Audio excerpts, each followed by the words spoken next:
for a lot of people, I think, get scared to hug the wombat. So like, oh no, that wombat's got mange. Like, I can't take it back. We don't want to bring it in care. We'll spread mange everywhere. I don't think it's as bad as they think. No. Well, I don't know. Before I worked on wombats, I worked on people, like scabies in people, and we dealt with a lot of patients. So I've never. So scabies is scabies mange in people. Like, really? Yeah.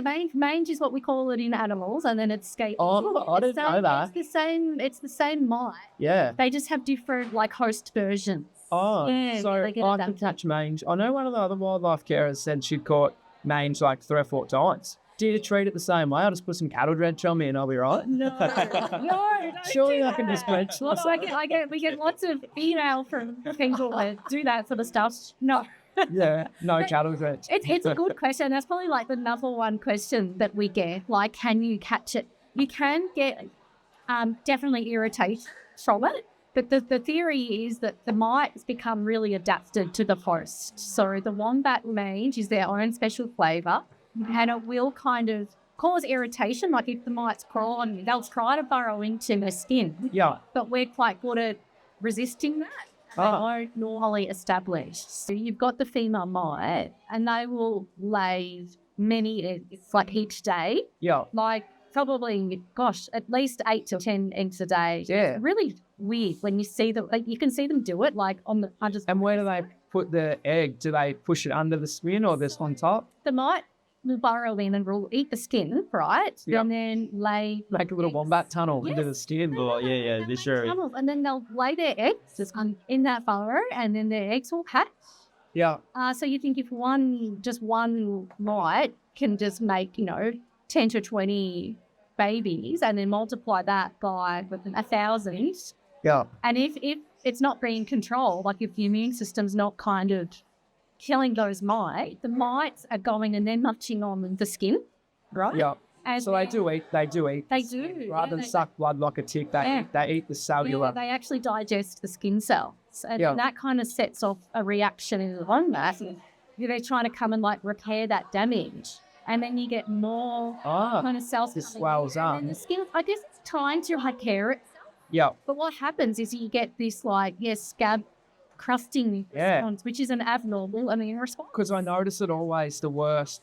Along with where that, because I got the little ones that are scratching there, wherever they can scratch, I guess, because it gets irritating. I guess they rip the scabs off, then it just eats in more. Yeah, so terrible. Isn't it? It's the wombat immune system that's causing that skin reaction. Yeah, and just I know they get run over a lot by cars, but I said mange is what's going to, if we don't do something about the mange, there won't be any wombats in Australia in 30 or 40 years. What's your outlook on that? What would you think if we didn't do anything about mange and how quick it's spreading? How long do you reckon it would take to wipe out a species? Is it got the potential to do it? I mean, populations that have been completely wiped out by mange. Yeah. For example, there's one national park in Tasmania called Neille National Park, and it used to be called Wombat Paradise because there were just so many wombats there. But the mange outbreak happened in 2014 or 2016 or something, and within a few years, 95% of population just died because of mange. That's crazy. Yeah, I think mange, it is very hard to completely eradicate mange from the entire distribution of wombats in Australia. Yeah. But it is possible to control them at its population level if we, react proactive. Or I believe the government needs to give us, or people like you guys more money to save the wombats because they know how important they are for the Australian ecosystem. Yeah, they burrow and they mix the soil and they keep the forest healthy. But, we don't get enough money to do our research and, carers don't get enough money to save the wombats. And that. Yeah. And I think everyone says to me, what do you think the biggest threat to wombats is? Because koalas get so much limelight because they're the iconic Australian animal. And I think that's because you can see them. You can walk around and look at a koala in a tree, where wombats, they're creatures of the night. So they don't get enough light shined on them because they don't see how funny they can be. They're not easily viewed in the wild. Yeah. I think that's why my channels have grown so much, because I've got them out when you're rearing them and you get to see like what they're like. Yeah. And that's why people are so drawn to it. Yeah. But koalas seem to get all the money for the funding and the research, where the wombats are sort of like the poor cousin who doesn't get as much. But yeah, I think that we're starting to, people like me and even Yolandi and these carers that are popping up with social media is really starting to make wombats grow in popularity, especially Tasmania. They've put out a lot of good reels that kind of that's coming around about. Yeah, birds. Like we know that koalas are endangered in Queensland and New South Wales, but like we don't know how prevalent range is in wombats, so nobody has studied that. Yeah. So, like there might be various types of range, especially on the mainland, but we just don't know. So that's something we just need to study. I think that that's where a lot of those mange management groups have been really good, where you can get on the website. Now with technology, I tried to make it public aware about 6 months ago of some programs I had. So if you just see a mangy wombat, you can get on the app and record it and say mangy wombat, and it tells them, and then that way they can start to see where it is. Things like that are good, but you need people like myself with a social media following to be able to tell the world, like, hey, this is, if heaps of people want to help, they just need to have the tools or, be aware of it. Yeah. And it becomes fun. Like for me, getting kids into it, they can go on a bushwalk and it's like, let's spot a wombat with mange. And for me, it's like how I used to enjoy deer hunting, because it's a challenge. You're walking around there, you're out in the environment and you're trying to find something and have an end goal. Whereas now I can shift that to, instead of killing an animal, to saving an animal. Yeah. And I reckon you feel better about it. Like I used to shoot these big deer, and that would be the feeling you get, like I've achieved something, like I've shot this big stag, he was hard to shoot. Yeah. And now I get more enjoyment out of like helping an animal out. You're like, I track this animal down, and you actually get to release an animal, so you're saving a life rather than take it. Yeah. But yeah, once people experience that, then they'll understand like that feeling, that good feeling. So those little programs I reckon are awesome. Oh yeah. So if we can make that app and get more people like me spreading that word and going, guys, if you see any mangy wombats, log it on here. And, then it becomes like a thing for the kids. They're like, let's go and find a mangy wombat, And then you get the mange management people come out and treat that. They know that area is really prevalent for mange, and we'll put the burrows, the flaps on them.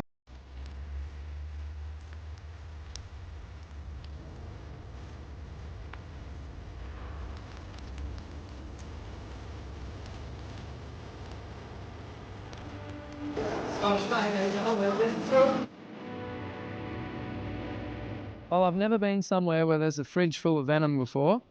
So this is actually the venom pool. So you can see pool number, 811 to 891. So you can see the basically full of, like there's 81 tubes Yeah. in a box. Would that be all a specific? Yeah, each one is a different species.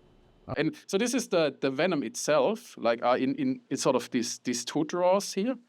Like this is all boxes with just the raw venom. Yeah. And when we study the venom, we split it up in its individual components. Like that's what you get from one venom. When you split it up into components, you get between 50 to 100 components. Oh, okay. From each venom. I understand now. So when you've put that into like a centrifuge, or however you isolate those peptides from that individual, that's one venom strand, is it? Yes. So this is one venom, and there's different components because we want to see which one causes, for example, the insecticidal effect. So if we know a venom kills grasshoppers or locusts, we want to know what's the active ingredient in that venom. So basically we pull it apart into the components. So this is like a box full of cake ingredients. And then each of these components we have to test individually in the locusts to see, okay, which one causes the effect for the crude venom.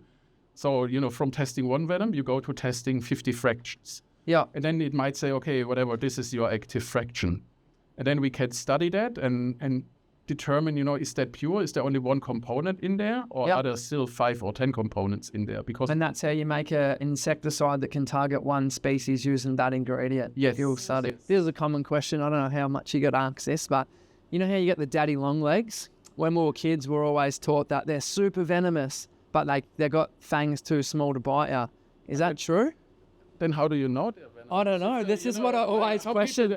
I always ask that question back. How do people know they're super venomous if they can't bite through? Yeah, I always was like, that's what they taught us. The older generation used to see them because everywhere in the houses, the daddy long legs, and they're like, those spiders are actually super venomous, but they can't bite because their fangs are too small. Their venom has been studied, and it's not really dangerous to humans. But I believe sort of, or at least, in my garden, I might have an explanation for why they were presumed so dangerous.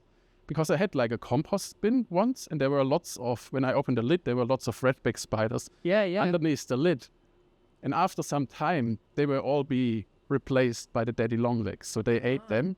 And maybe people, if that happened with other people, maybe they thought, redbacks are quite dangerous. And if the daddy longlegs eat the redbacks, they must be even more dangerous. They must be maybe, I don't know if that was the explanation or not. But they have because they have these long legs, they have a pretty neat technique of capturing them. They just wrap them in silk, and with their long legs, they stay away from the other spiders. So they also eat other spiders, not just redbacks. Yeah. And they can stay away quite a distance. And then the other spiders can't bite them, and they just wrap them in silk, and then they can eat them. That's crazy. We did a study once, we looked at all the spiders in the world that are potentially dangerous to humans.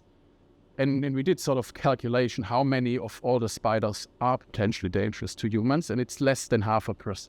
So 99.5% or more of the spiders are totally harmless to humans. So in public media, you don't really see the true picture. In the Sydney funnel web, it's kind of the opposite way around. In the Sydney funnel web, there's only one toxin that affects the humans. Yeah. All the others are basically harmless to humans. When you separate that out, now talking about that, how you separate that out into your little vials, just one of them out of everything you separate is what causes the damage. Yes, that's one. It's called the delta hexatoxin, they call it.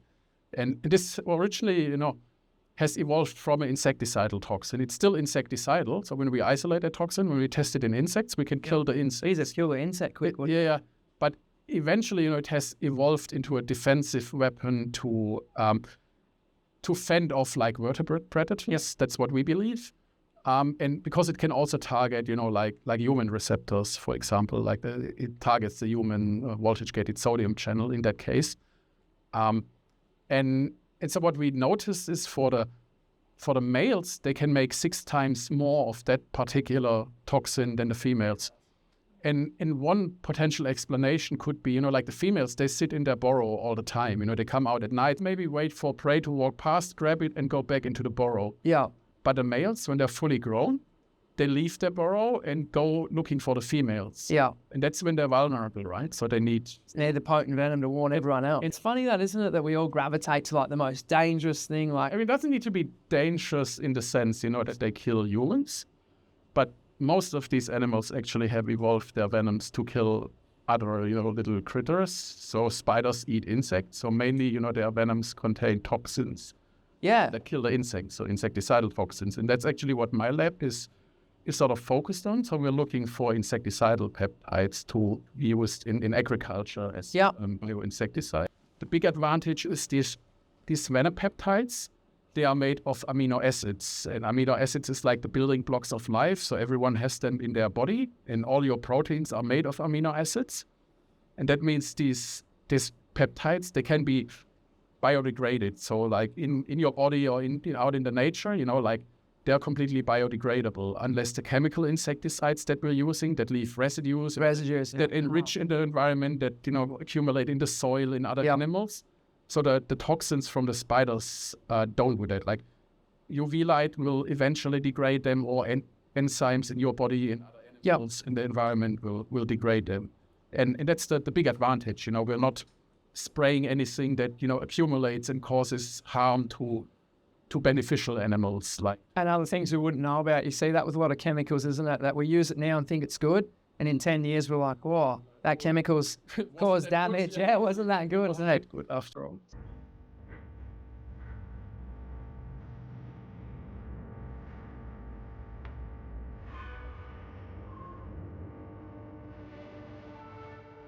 I think with from what I've learned out of looking after animals, for me, whenever you get infection and that, right, you just like whack a bit of penicillin in, take a few antibiotics, and you're fine. And then I've realised with a lot of the Australian native wildlife, it's that like as soon as you put any antibiotics in these type of, it's just the gut flora, doesn't it? Just strips it out and causes heaps more trouble. I mean, the gut flora is exactly the bugs that are digesting the eucalyptus leaves, so the two just don't go together. Yeah. Plus, do you realise that these guys have got livers that have got expanded enzyme ability? So because they eat eucalyptus leaves, there's lots of toxins in there. I don't know if you eat them much.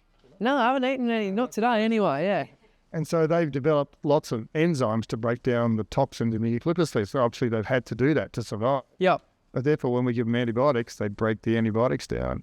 So in humans, we'd give you 1 dose of antibiotics. Here we give them daily for 14 days or more. Yep. They're just super dosing them with antibiotics, and it just as I say, rips the bacteria out of their gut. Fragile little critters, aren't they? Yeah, they are. I guess they've adapted to what they're doing pretty well. Yeah. But they are still pretty fragile. That's why, well, as you all know, habitat destruction, even climate change, is just sometimes just tipping them. They might survive in areas it just tips them. Yeah. And we come from like where I live, it's big timber industry, forestry, a lot of that sort of stuff. What I do see is forestry management's become a lot more proactive. Like back in the day, if someone's seen a koala, they'd just knock it out of the tree or go around it. Now at least they understand. I think that's through the social media and people like yourself and showing how, giving them these interactions, and people figure out they're actually really fragile, unique critters. Yeah. So I'm seeing a bit of shift in that space, which is cool to see, especially from the work like this university does, people like Hannah at the zoo, people like me doing social media. And what they don't understand, I think, too, is not just that deforestation. This disease stuff is massive on what I'm seeing is a threat to their population. Yep. I didn't realise until a few years ago when the mum pretty much poops in the baby's face to pass on that to that enzyme in there. And I'm like, that's pretty hectic. It's some of these things that people in my space, even like I've been into wildlife my whole life, and I only just found out about this a couple of years ago. Yeah. And that's just a good example of how fragile they are and why it's been so challenging for you to make a cure that needs to be treated with antibiotics, which they're very resistant to, and it also upsets them. It's great that they regurgitate and give it that, but at the same time, of course, they're potentially giving their babies chlamydia. Yeah. Oh, is that how it can be spread as well? Yep. Yeah. They're pretty unique, and they're pretty heavily adapted to what they need to do, but that's both good and bad. For me, as like a frontline wildlife worker, what I can see this doing is what you're doing is going to stop the severity of the chlamydia in that breeding period, isn't it? So if you can stop it in that breeding period, it'll allow them, because chlamydia obviously does that affect its reproductive parts the most. So if they get it young, it's stopping them reproducing. So if you can help push that out, I noticed in some of your papers, you said when they get a bit older, they'll still be susceptible to it easily. But at that point, they've probably done, at least they've contributed to population growth and breeding. So is that a big milestone for you? Is just like targeting that breeding zone and letting them, at least reproduce and trying to prolong it and give them the best protection they can? Yeah, I mean, certainly that's the goal. Yeah. Are we doing clever things to make it work better? Probably not yet. We're trying to. Did we observe that seemed to work in that period? Yep. Yes, it did. And when the koalas became older, it didn't seem to be as protective. Yeah. Or like anyone else, isn't it? Like us. Yeah. Yeah. Well, when you get the flu injection, you still get the flu. It might not just be as it has strenuous on your body, isn't it? Sure. So that's what I've seen in some of the research I've done on the papers you've written. I had a quick look through some of the stuff. I'm a Sparky by trade, so trying to just... You got some time afterwards? Yeah, we'll help each other out. That's one thing I will commend you for is like, until I got into this and started doing it, I didn't realise that we get a lot of the recognition. Us as ground wildlife people, like I could come in and save Monty the koala here and people will remember it forever. That's the bloke who saved Monty the koala. Yep. But for a simple injury like a cut or maybe an eye injury, if we didn't have people like you developing these scientific tools, like I pretty much see as you're the person, I'm a tradesperson by trade. So if I didn't have a company I could go to and buy a multimeter or a battery drill from, my job would be pretty hard screwing it in with a screwdriver. So if I didn't have people like you developing these vaccines and even just like penicillin, imagine how many animals would come through a wildlife shelter from a simple sort of injury, which would doom that animal to death. And now with these tools, they're getting success stories and getting them back into the wild. It's a big team, right? Yeah. One thing I think we're good at is making sure to solve any problem, you have to have all different sorts of people, right? 100%.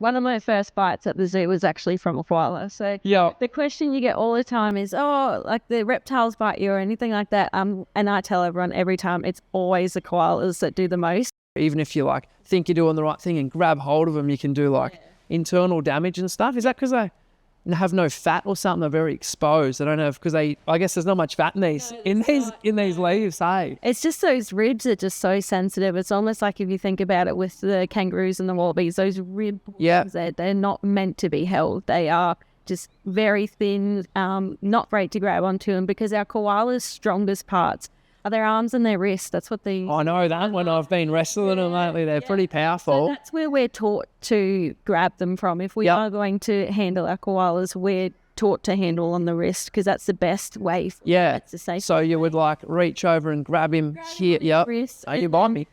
We have two techniques for koala handling. So you can either handle on the body, which is always nice and calm for koalas, but you also can...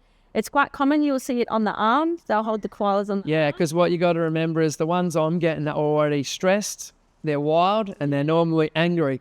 So I know, like, I've been to a few koala sanctuaries where you can hold them, and I guess that's like my little wombats at home. You can pick them up and rock them, and they're all good, and you go out to the wild, and you try and grab them, and then you're in for it. Just hold the koala out free range. So its legs are out. Well, there's actually a restraint where you can hold arms and legs together. Yeah, well, that I was told, like, because that's another thing too, you don't always have time to get a perfect grab. And they did say, like, try and go from behind, grab their forearms or their arms and pull them into you so they can't. So they can't. You want to keep that head from going like that, and then you want to keep because, geez, their claws are big. And I know, like, I've seen a couple of my friends who are koala rescuers, and they've had some nasty bites lately, and I'm always thinking, like, everyone sees them as like, look at Monty, he's cute and cuddly, but in that mouth there's some pretty big teeth and there's some ripper claws there. One of my first bites at the zoo was actually from a koala. So the question you get all the time is, oh, like the reptiles bite you or anything like that. And I tell everyone every time, it's always the koalas that do the most. Hey, you hearing that? We're talking to the koala people,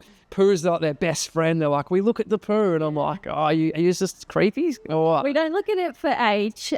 We do look at it for the health. It can tell you a lot of things. Like, as we know, who can tell you about your health. And they do pump a lot of it out, don't they? They do, and I'm surprised Monty's not got more on him today, but it's about how much there is, what shape it's in, if it's solid or if it's not solid. It's going to tell you a lot about how they're feeling, and then take those steps to figure out what we need to do next for them. That's what I found. Like, I showed some poop, and it was like, they said, like, oh, there's some undigested leaf, and that showed it was a bit older because the teeth have worn down and things like that. And it's so amazing talking to these people in network, and just how much you can learn that help you when you got an animal that comes in to sell stress, age, condition. Is there any just things that a koala will display, like that it's not well, like droopy ears? Well, one of the biggest telltale signs is obviously koalas are our arboreal marsupials. So if they're on the ground, it's never a good sign. Yep, so arboreal means go up a tree. Yeah. Is that? Yeah, pretty much. Yeah, all these fancy I'm only a Sparky, remember? Sorry. So spending too much time on the ground, if they're sitting there, that's a big telltale sign. Yep. It could also be things like mucus out of the nostrils as well is really big. Personality is big into it too. So if you know the koala, for my instance, working with them, I know their personality, so I know who does what, when and whatnot. And if that's out of their ordinary kind of schedule, it does make me think, oh, there might be something. They're like your kids, aren't they? When you're like, something's going. Be doing this at this time. So that's always a big telltale sign as well. The coat also. You don't realise the importance of a koala's coat. It does so many things. It's camouflage, it's protection from the weather. It can also tell you just the general health of these koalas as well. So just all those signs that, to keep an eye out for, and you keep up to date with, regular koala behaviours if you can. So if they're eating dirt, always a big sign that there might be something. You like dogs when you see your dog when you know it's sick eating grass. So because, as we know, eucalyptus is very toxic. Our koalas are where they can eat it, but every now and then they get a piece that's not that great. So they actually eat the dirt to flush it through. Like getting a bad oyster. But if they're continually doing that, then it's a question of, okay, something's not working well. Leaf that's upsetting them, and is it causing any further damage and whatnot? So Yeah, a few telltale signs there with koalas. If the ears are down too. Yeah, how much do they sag? That's what's been I've seen a few sad koalas lately because they get hit by cars and they're down and out. And I do notice they just look sad, and you're like, you don't look like happy. Yeah. A lot of it is if it's rainy. Yep. They'll pop the ears down, and I think it's also a way for them protecting that sort of area as well. So they just pop the ears down to keep everything sort of as dry as they possibly can. But if it's not raining and if it's not a regular thing for them, those ears down could mean like an ear infection, maybe something else going on. So they get themselves into some mischief, don't they? They're not the smartest little fellas. I didn't realise how fussy they are. Oh, yeah. With eucalyptus. So any other animal I've ever reared, like wombats, you can pick most grass and they'll just eat it. These guys, you can wave eucalyptus in their face and they'll sniff that and go, no. And then the next bit, yep. And then it was like you have to feed them, it has to be over like a 3-year-old tree. And just the different types of trees that we have to protect because they're just like river red gums even at home. Like, funny enough, that's the best firewood down in Victoria because it's cold. Yeah. So everyone loves a big like trailer full of river red gum. That tree, even a little tree, could grow up to be like life source for these critters. And I noticed that's where we find a lot of koalas migrating down the rivers because they need that food to keep hopping away. So once you get a section where you break that out, that wildlife corridor then stops those koalas transitioning from one spot to the next. All these things that I've come from both sides of the fence. Oh, was the young bloke out there cutting all the wood up? I never thought about that. But if I had known or understood that, I'd be like, we'll just cut up the stringy bark tree here because there's only about 6 red gums left here. I think it's got to do with the texture of it. So if you feel the top of that, it's a lot softer than the bottom. Oh, it is too, isn't it? So stuff we never think about because we're not eating them. You want to eat the freshest, don't you? Yeah. That is. So that's rather than like an old bit of lettuce out of the bottom of your fridge. You want the crispy stuff. So we cut all that. Those sticks are nice koala, and they eat just about that much. Yep. Like it's always nice to just reach out to a carer or wildlife organisation, say, hey, I've cut down some gum trees. Would you mind check out and see if it's use? Like it's a nice step in the right direction, I feel. Yep. It's good for these guys. It's good for us. Yeah, bloody-o. It's good for everyone, Monty.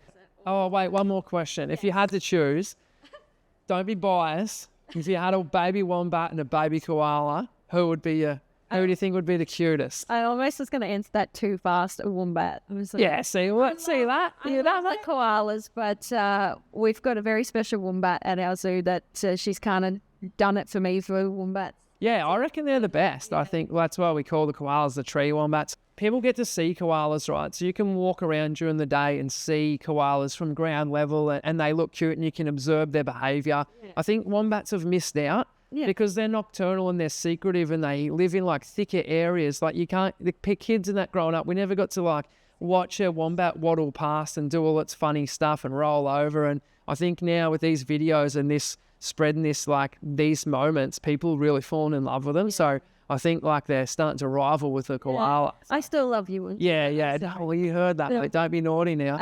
You can't help it. But I tell you, when they get their zoomies. Yeah, they're so funny. Yeah, they move their characters. Cheers.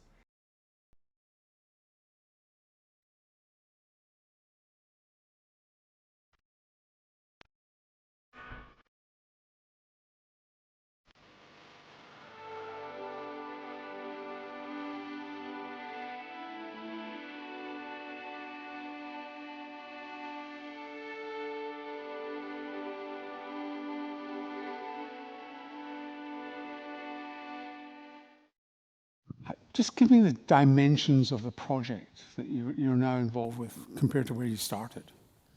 I guess I just started as anyone else here in these seats would be. I'm a Sparky by trade. I never had a university degree, and to sit up here and be surrounded by academically smart people very much humbles me as the hillbilly from the bush. But how it all started was just doing small things to help animals. It took me a while, especially having ADD, to form my own opinions and get my own perceptions on animals and how I could best help them. And I didn't do it to impress anyone else. I never did this to become this person that you guys obviously support. I just did it because I enjoyed doing it. How many critters are you helping? Wow, if you count the free-range guinea pigs I got at the moment, that gets the count up. I reckon that's what I should be renowned for. I think I'm the biggest free-range guinea pig farmer in the Southern Hemisphere. So But at the moment, we've got 4 little kangaroos. I've got 7 wombats. I had 8 the other day, but one dug out and went on its own adventure. So hopefully she's doing all right.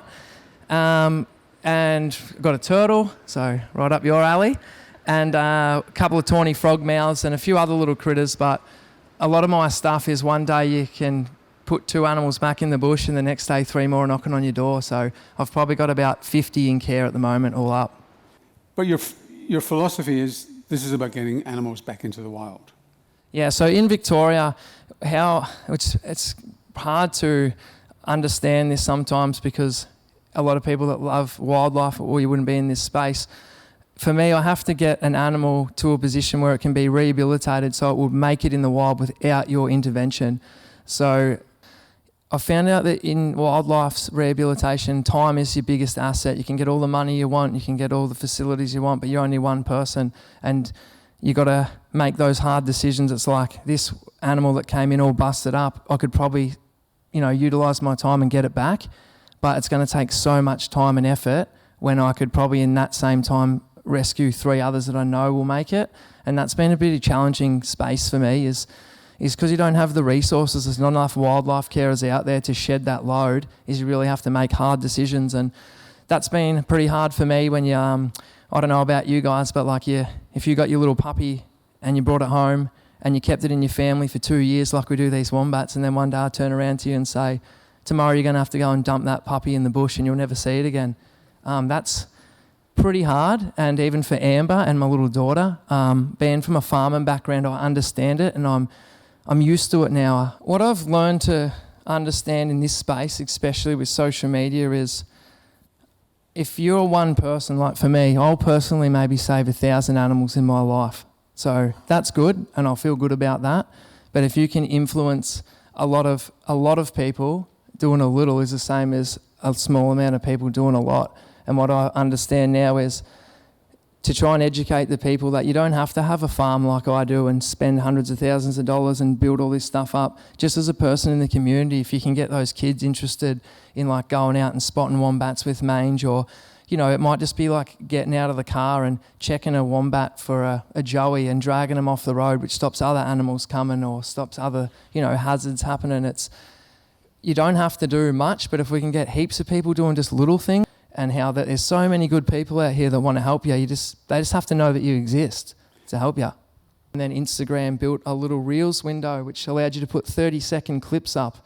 And as soon as I started doing that, it just went crazy. Because people obviously, I forget that I take it for granted that most kids in the city might only see a pigeon and a cat for the whole month. And I'm thinking, why are so many people interested on what I'm doing out here? And that's when I really started to figure out the power of when I'm places and little kids come up to me and they're talking to you like they live in your house. They're like, how's Rocco the wombat? And geez, Ashley's been up to mischief with that little cockatoo you've got in. And it's because that's what humbles me for this opportunity as much as anything, not just helping the wildlife. There's not many things people these days can do with their kids. As a dad that works a lot, you sacrifice a lot.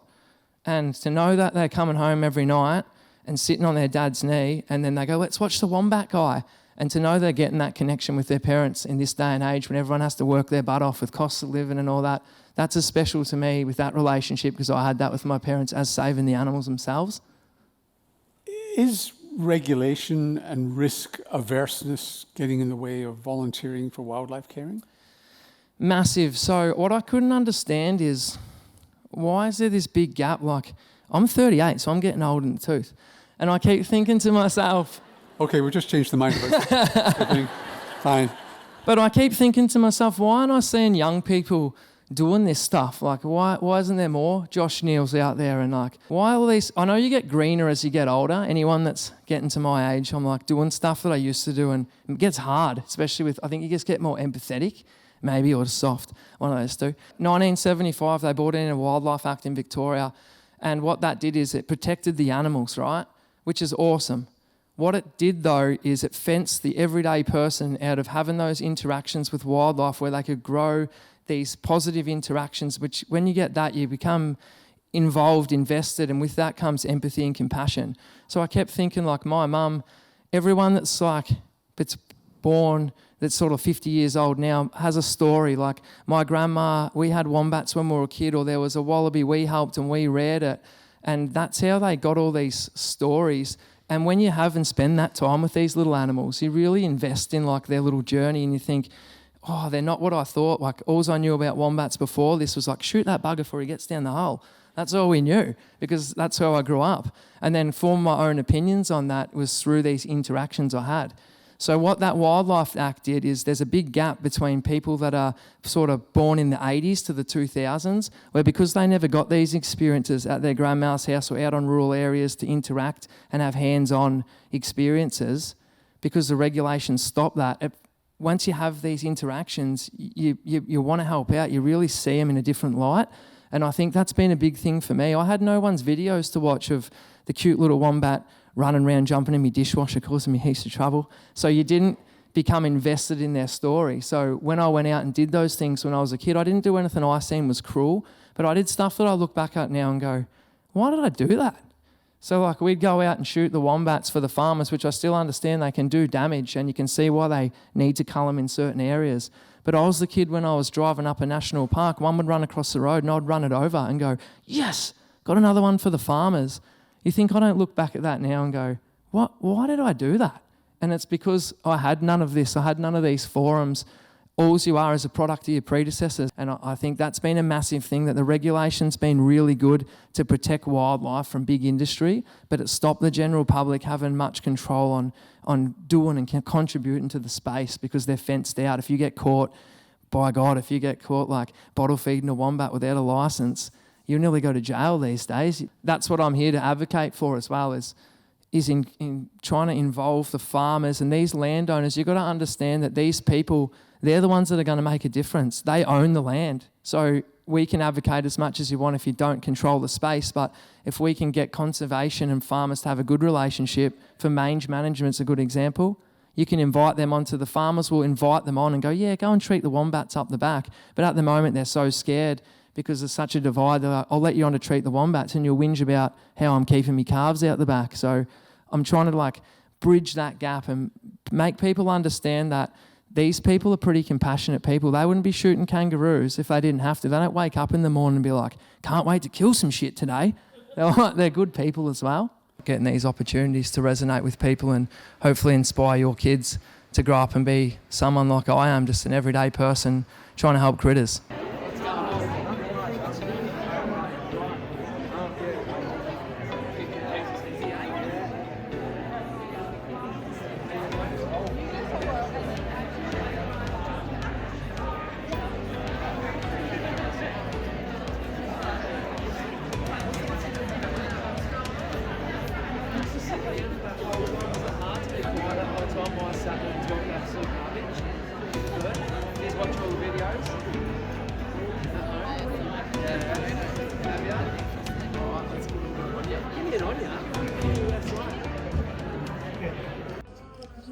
Perfect. Amazing. Okay, that's it.